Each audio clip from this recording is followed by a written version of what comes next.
tidak hanya imam mas. Qawam itu artinya bertanggung jawab, nafkah lahir dan batin. Banyak orang yang kelebihan lahir kurang batin gak bagus. Banyak orang yang dikasih nafkah batin gak ada lahir juga gak bagus. Kerja terus ratau kelon yora api, kelon terus ratau kerja yora api. Kalau kalian di Taiwan kira-kira kerja terus ratau kelon atau kelon terus gak pernah kerja?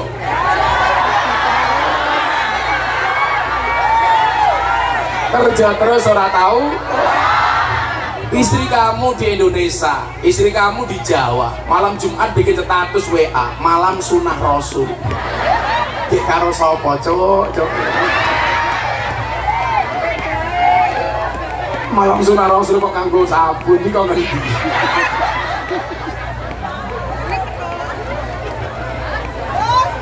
Masa kelon kok di transfer? Lu bayi ini mateng di download. Berarti apa? Kehormatan seorang itu ya bekerja. Wa guli malu kerja. Itulah kemudian yang dicontohkan oleh Nabi. Usia 15 tahun dia sudah bekerja, mengembala kambing, mengembala ternak, kemudian dia menjadi pedagang. Kalau Anda lihat dalam catatan sejarah, Nabi Muhammad menjadi Nabi itu hanya 23 tahun. Usia 40 sampai 63 tahun. Berarti Nabi Muhammad menjadi pedagang berapa tahun? Usia 15 sampai 40 tahun. Nabi Muhammad menjadi pedagang 25 tahun. Maka sebenarnya idealnya sesuai sampean ning Taiwan jangan lebih dari 25 tahun. Ada yang lebih? Ada yang lebih? Banyak. Sampai Pak Zelrin berapa tahun di sini, Pak? 13 tahun.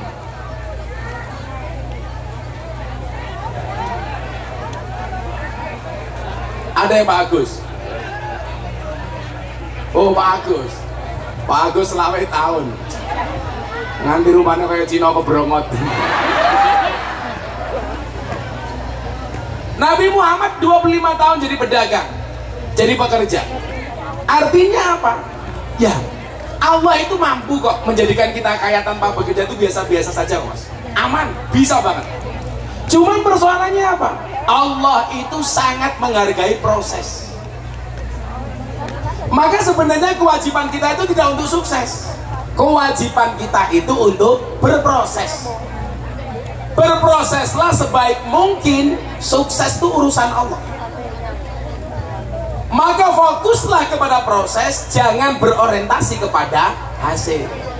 Contoh, saya dulu gemuk banget bisa menjadi six pack. Orang bilang, Gus Miftah niat diet, sama sekali. Sampai hari ini saya nggak pernah diet.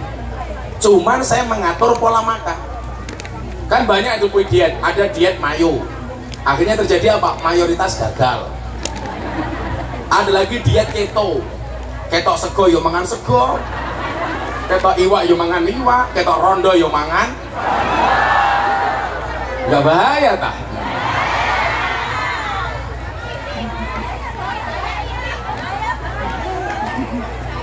Saya nggak pernah. Tapi saya fokus kepada proses. Saya nggak mau diet keto umpamanya. Kenapa? Karena keto itu fokus kepada makanan berlemak.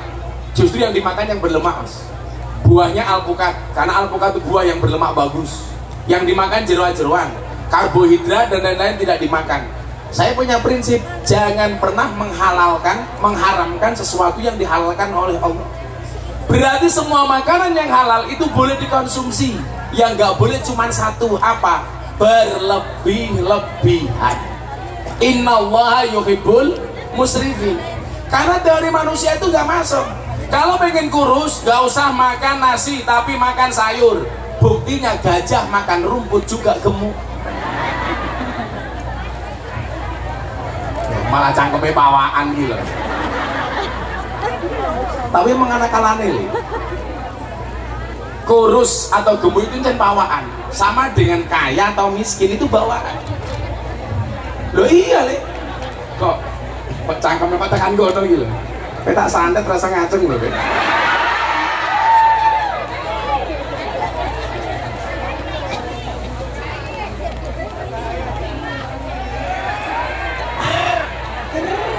Di dunia ini hanya dua hal yang bisa membuat saya satu kopi, dua istri.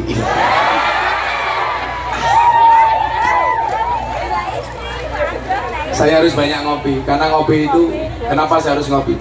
Karena hidup itu butuh inspirasi, bukan halusinasi. Makanya mbak-mbak PMI itu ya, contohlah kopi itu loh, tetap menjadi hitam dan pahit, tidak harus menjadi putih dan manis untuk dicintai. Rakai raimu yuk.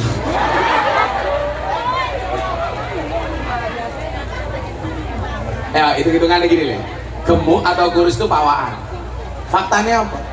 Orang makannya banyak tetap kurus, tapi kadang-kala orang makannya dikit tapi gemuk. Kalau orang makannya banyak tetap kurus, itu dua kemungkinan, anugerah atau azab.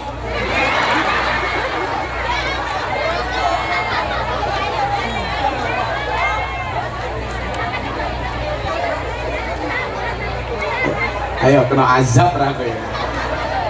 Tapi kalau bapaknya gara-gara banyak makan dibully, dasar gemuk, kamu jawab, sorry, saya gemuk karena makan nasi. Daripada kamu kurus makan hati. Santai aja dong. Kayak gitu podo bawaan kerja 24 jam ora suge-suge, kadang-kadang kerjanya biasa tapi suge. Itu namanya bawaan. Kok setruk cangkemmu gitu. Maksud saya apa? Kenapa kita hanya fokus kepada proses, gak usah berorientasi kepada hasil? Karena wajibnya kita tuh kerja, soal hasil urusannya Gusti Allah. Sugih apa ora itu bukan urusan kita. Maka orang sukses memahami proses, orang gagal banyak protes. Betul? Jadi kalau saya itu melihat orang sukses, yang saya lihat bukan kesuksesannya, tapi prosesnya. Kalau sekarang wah kayak enak, bapak guys duwe mobil, duwe rumah, itu sekarang. Coba kamu lihat proses panjangnya. Maka supaya kita tidak stres di dalam bekerja, ada resep bahagia menurut Ibnu Athaillah As-Sakandari, penulis kitab Hikam, Shahihul Hikam. Apa resep bahagia? Konco-konco Taiwan kalau bisa mengamalkan Ibnu Athaillah ini mesti bahagia. Liyakillah matafrahubi, yakillah matahzanubi. Semakin kecil standar kebahagiaanmu, maka semakin kecil potensi kecewamu. Semakin sedikit standar bahagiamu, maka semakin sedikit potensi kecewamu. Kenapa kok orang itu kecewa?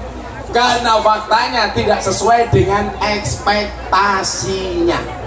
Betul? Kirim uang ke rumah untuk bangun rumah, sampai rumahnya ternyata tidak terbangun, malah yang terbangun perut istrinya. Sing gede ora omahe tapi wetenge bojone diuntal codot. Ada yang punya pengalaman seperti itu? Banyak. Wongnya ya tak kok? Ya melu guyu. Biasanya peci ini putih biasanya.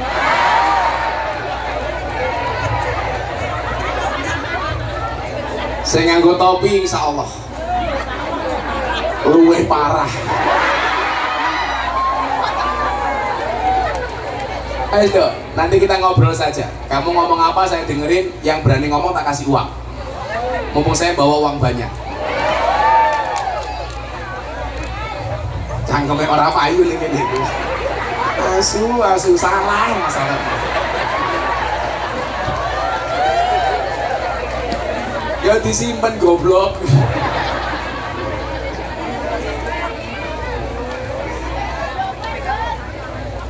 Gus Miftah, I love you. Ku selalu merindumu, walau belum pernah bertemu. Dari wong ngapak Cilacap, wah ngapak mandi. Orang ngapak orang kepenak. Wayo matamu, wayo.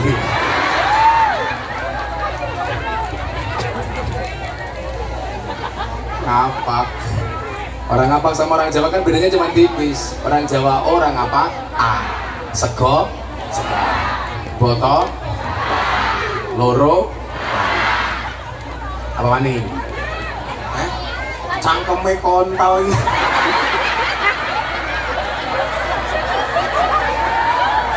Kontal mencelat. Orang apa orang kepenak ya?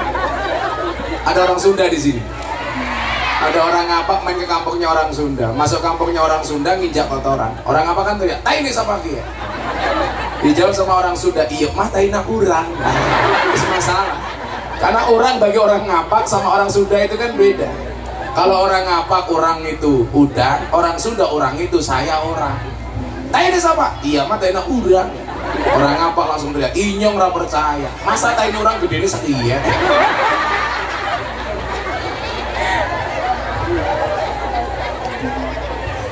Nah, di dalam bekerja ini pasti kita punya masalah. Maka supaya kamu tidak salah, orang bekerja itu harus diniati satu hal. Saya nanti akan sampaikan, hadis itu kan jumlahnya jutaan. Yang namanya hadis itu apa? Qauluhu wa af'aluhu wa takriruhu. Perkataan, perbuatan, ketetapan Nabi. Itu menjadi sunnah. Makanya kenapa Nabi itu istrinya banyak nih? Karena untuk merekam semua aktivitas kanjeng Nabi. Karena kalau istrinya cuma satu, nggak akan mampu mas, hard disknya nggak akan muat, flash disknya nggak akan muat. Bagaimana cara tidur Nabi yang paling tahu ya istrinya. Mohon maaf, bagaimana cara jimaknya Nabi menjadi sunnah kita contoh, itu yang tahu juga istrinya. Makanya kenapa Nabi Muhammad itu istrinya banyak. Mbah Maimun mengatakan apa? Kalau ada kiai orang mengatakan nikah lagi itu sunnah, bisa goblok-goblok ke uang. Kenapa? Karena Nabi itu menikah lagi atas perintah Allah. Lah Zainuddin sing merintah sopo? Ngombe meneh.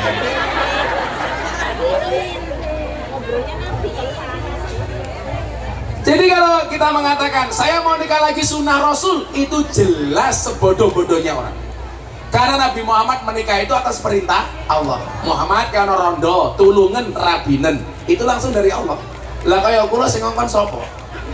Kalau saya nikah lagi, itu bukan atas perintah Allah, mesti karena nafsu. Makanya saya bilang jangan niat menolong janda, tapi menyebabkan janda baru. Niat nolong janda, menikah sama janda, tapi menyebabkan janda baru siapa? Istrinya menjadi janda baru, betul? Perempuan jangan tepuk tangan dulu. Perempuan itu juga aneh. Perempuan itu tidak rela berbagi wanita dengan, mohon maaf, wanita itu tidak rela berbagi pria lain, pria dengan wanita lain, padahal itu halal. Tetapi wanita rela berbagi aurat dengan pria lain, padahal itu haram.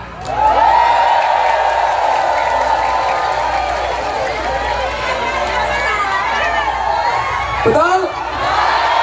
Wanita tidak rela berbagi pria dengan wanita lain, padahal itu halal.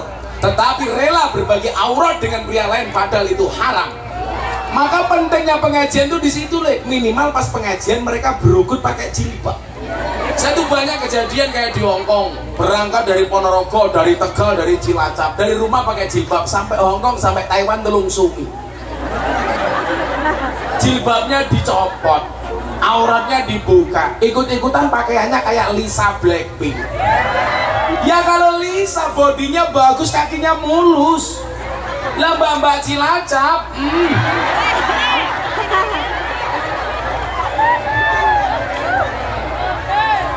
terus kakinya belang-belang, tungkaknya meletek-meletek, melu-melu nganggo pakaian kaya Lisa. Jadinya bukan seperti Lisa Blackpink, tapi Lisa Black Rupo.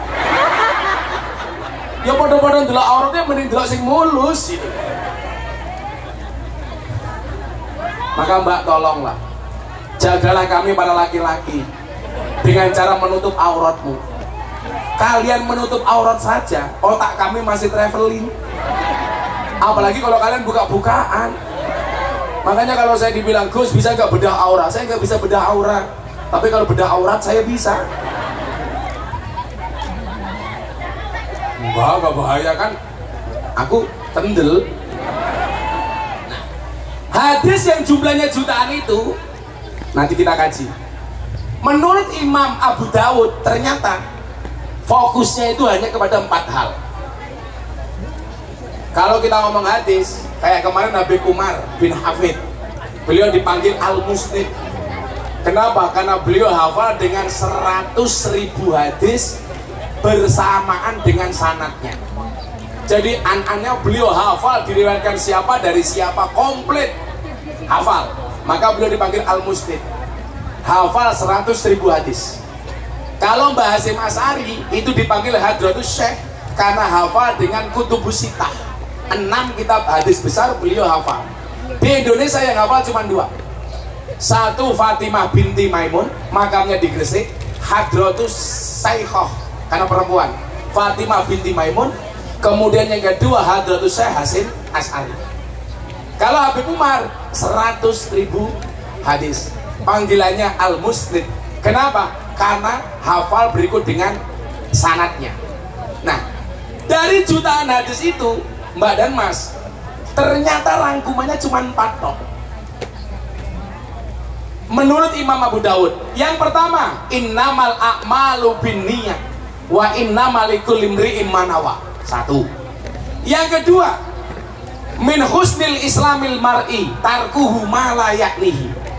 Yang ketiga, al haramu bayyinun, al halalu bayyinun, wal haramu bayyinun. Yang keempat, innallaha thayyibun la yaqbalu illa thayyiban. 4 hal ini akan saya sampaikan secara seksama dan dalam tempo yang sesingkat-singkatnya. Kowe apal undang-undang dasar tak kayak duit, ayo $100, ayo apal lah dong pora. Saya ini mau ngaji, nanti jam 4 selesai, habis itu saya pengen mancing. Ayo mancing balik yuk, kita mancing saja di sini. Persoalannya satu, di dunia ini hanya 2 profesi yang tidak pernah mau maju. 1 tandur, 2 mancing. Nggak pernah mau maju. Maju kecemplung modar. Ono tandur maju. Oh, ono sing tandur maju yang goblok kuwi asik gitu. Tandur maju. Yo mau tandur iki pencitraan. Ora mecah kendel kok. Tandur maju. Tapi kalau saya hidup itu selalu belajar dari Bakul S. Bakul S itu orang yang sangat optimis, karena cepat atau lambat pasti cair.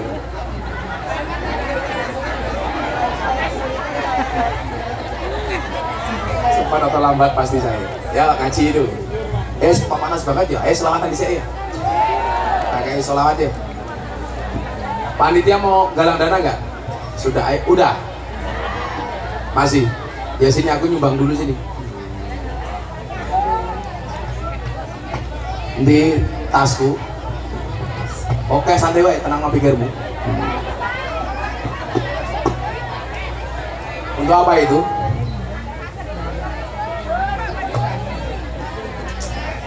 Jaro $1.000, oke. Tak kasih $1.000 Singapura. Ini 12 juta. Matane.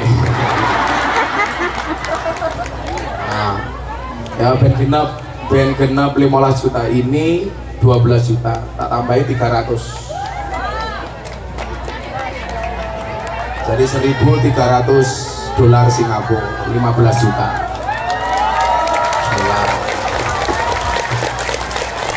Ini jalo, koyo kowe bojoku. Ya kita selamatan yuk. Salu ala Nabi Muhammad. Ketai jadi BMI, meninggalkan anak, meninggalkan istri, jagalah niat, jagalah hati, hidupnya berkah banyak rezeki. Jagalah niat, jagalah hati, hidupnya berkah banyak rezeki.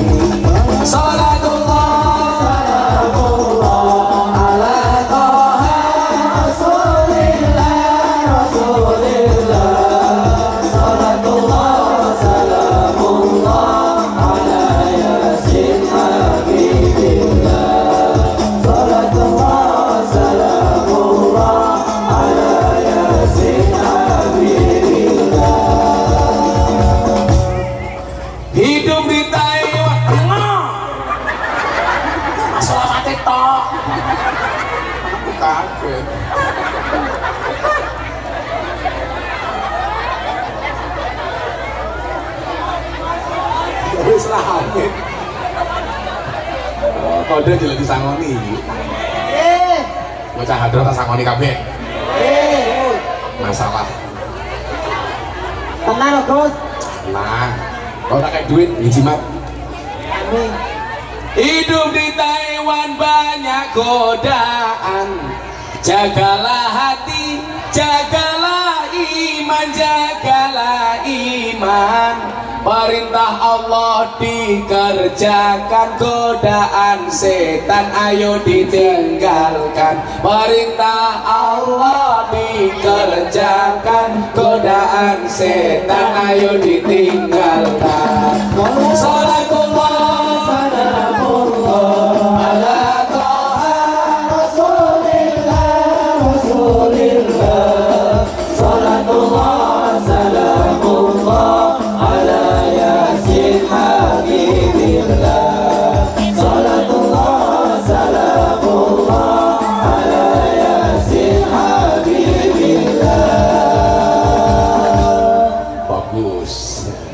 Itu kan keren. Ya, sama nih siji.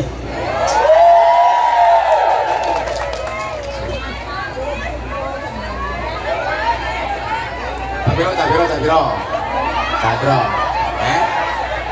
Terumpulo kamen matamu. Dong pora. Carong puluh, yo wis 2 juta. Allahumma shalli ala Muhammad. Allahumma shalli. Seorang guru. Sing mburi yo njaluk.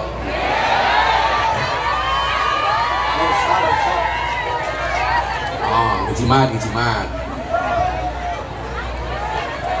sampai salah ajar engkau disini selamat disini dompora godaan setan waspadalah, ingat pasangan menunggu di rumah, kerja serius untuk masa depan, tak usahlah gendak-gendaan. Kerja serius untuk masa depan, tak usahlah gendak-gendaan. Salatullah salamullah ala Taha Rasulillah Rasulillah. Salatullah salamullah ala Yasin Habibillah. Salatullah salamullah ala Yasin Habibillah.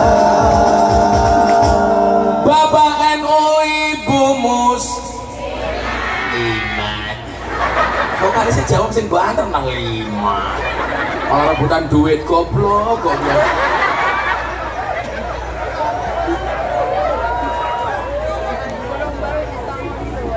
Nah seru kebagian tenang duitku juga oke, santai wae halus kita habiskan. Mbak-mbaknya ada yang mau uang? Kalau saya sama mbak-mbak nggak mau ngasih, maunya nafkahi. Asik level. Moga-moga bojoku nanti lo ya Allah. Gue tak sorting. Bapak NU Ibu Muslimah, Kakang Ansor Ade Fataya, tahlilane saben malam Jumat, oleh tahlilan padha gawa rahmat cuk, rahmat Gus.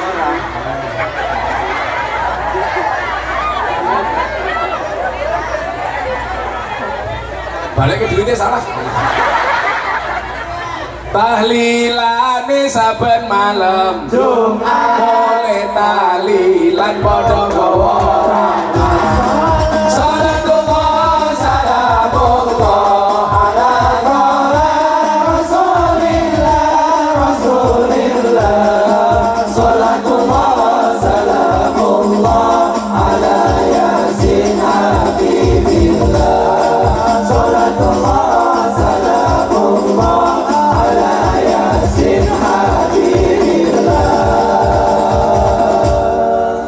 Mandiri sudah sambut tak? Bank Mandiri. Mandiri ikut saya besok jadi sponsor ulang tahun pondok saya soalnya. Berapa aku tak kayak duit. Mangga ready. Oh, Livin tidak ada. Mana Livin tadi? Orangnya Mandiri mana? Oh, di belakang. Beli kacang dapatnya roti, punya uang disimpan di Mandiri, beli bawang dapatnya bakwan, punya uang jangan untuk gendaan. Saya punya giveaway dari Bank Mandiri, udah dibagi belum tadi? Ayo giveaway, ini mau masih Agustusan. Berani maju, tak kasih pertanyaan tentang nasionalisme, tak kasih giveaway. Mana giveaway? Ini segini berapa? Nah, satu ini 500.000.